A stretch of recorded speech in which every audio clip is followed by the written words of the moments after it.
យូរជីវិតគូកាន់តែណៃចិត្តអាចមកពីបញ្ហាខាងក្រៅនេះមួយជីវិតរាល់ថ្ងៃខ្លាចជាទម្លាប់ដដែលរបៀបថាធម្ម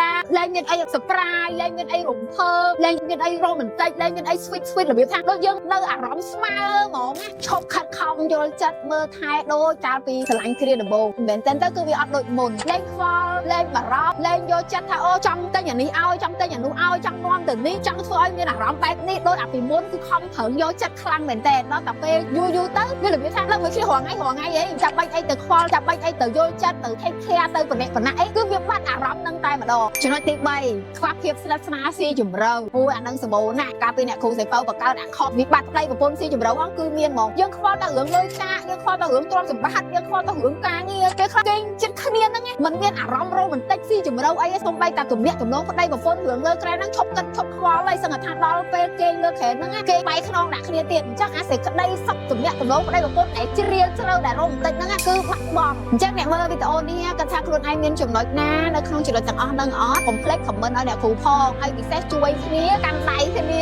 រវាងប្តីប្រពន្ធយើងដើម្បីកាត់បន្ថយឬក៏កុំចាក់ចោលនៅចំណុចណាដែលវាអត់ល្អគឺយើងកុំយកអាល្អដើម្បីសេចក្តីសុខសុភមង្គលប្តីប្រពន្ធយើងគ្រួសារយើងចា